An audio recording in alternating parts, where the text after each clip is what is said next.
अगले साल होने वाले लोकसभा चुनाव और इस साल के विधानसभा चुनाव के मद्देनजर सभी दलों गठबंधनों ने अपनी तैयारी शुरू कर दी है।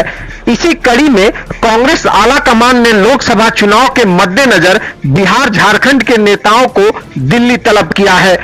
लोकसभा चुनाव के लिए विपक्षी गठबंधन इंडिया की 2 बैठकें हो चुकी हैं और तीसरे की तैयारी है। इसी महीने 31 तारीख और 1 सितंबर को विपक्ष की तीसरी बैठक मुंबई में होनी है।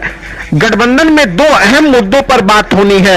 पहला कि बेंगलुरु बैठक में तय हुआ था कि गठबंधन में सीटों के बंटवारा कैसे होगा और दूसरी कि चुनावी मसलों के हल के लिए 11 सदस्यों की एक समन्वय समिति बनेगी, उसका एक संयोजक चुना जाएगा। संभवतः तीसरी बैठक में इस पर निर्णय हो जाए। पहली बैठक पटना में हुई थी जिसमें 15 दलों ने हिस्सा लिया था। दूसरी बैठक बेंगलुरु में हुई जिसमें 26 दलों के प्रतिनिधियों ने हिस्सा लिया था। दूसरी बैठक में ही विपक्षी गठबंधन का नाम यूपीए का नाम बदलकर इंडिया करने की सहमति बनी थी। विपक्षी गठबंधन की अगली बैठक के पहले ही कांग्रेस की बैठक हो रही है। इस बैठक में खास फोकस बिहार पर है। यह बैठक राहुल गांधी और मल्लिकार्जुन खड़गे कर रहे हैं। इस बैठक में सीटों का फॉर्मूला तय होने वाला है। कांग्रेस के बिहार प्रभारी भक्त चरण दास के मुताबिक मल्लिकार्जुन खड़गे ने बिहार झारखंड के कांग्रेस नेताओं को दिल्ली बुलाया है। बिहार से दिल्ली जाने वाले कुल 35 नेता हैं। बता दें कि बिहार में महागठबंधन सरकार में आरजेडी, जेडीयू और वाम दलों के साथ कांग्रेस भी शामिल है। कांग्रेस के बिहार में 19 विधायक हैं। बिहार कांग्रेस के नेताओं के साथ संभवतः सीटों को लेकर बात होगी। उम्मीदवारों पर अभी चर्चा शायद न हो, इसलिए कि चुनाव में अभी वक्त है।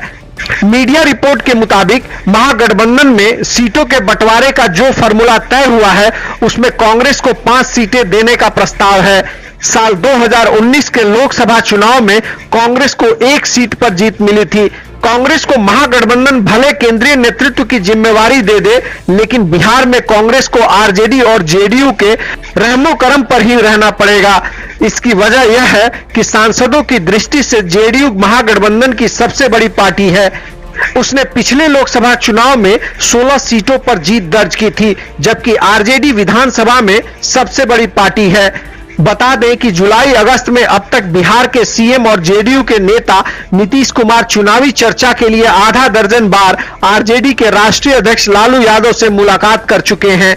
ऐसा माना जा रहा है कि बिहार महागठबंधन में सबके लिए सीटों के बंटवारे का खाका तैयार हो चुका है। सिर्फ अगली किसी बैठक में इस पर मुहर लग सकती है। माना जा रहा है कि दोनों पार्टियां यानी राजद और जेडीयू 16-16 सीटें अपने लिए रखेंगी। कुल 40 सीटों में बची 8 सीटों में 5-6 कांग्रेस को दी जा सकती है। वाम दलों को 2 से 3 सीटें मिल सकती है। जानकारी के मुताबिक कांग्रेस बिहार में कुल 10 लोकसभा सीटों पर दावा ठोकने के मूड में है। बता दें कि कांग्रेस को 2019 लोकसभा चुनाव में एकमात्र किशनगंज की सीट पर जीत मिली थी। किशनगंज की सीट से मोहम्मद जावेद सांसद हैं। जावेद ने इस सीट पर जीत ऐसे समय में हासिल की जब विपक्ष की अन्य पार्टियों का सूफड़ा साफ हो गया था। तब लोकसभा चुनाव में राजद ने खाता भी नहीं खोला था। इस आधार पर भी कांग्रेस मजबूत स्थिति में नजर आ रही है।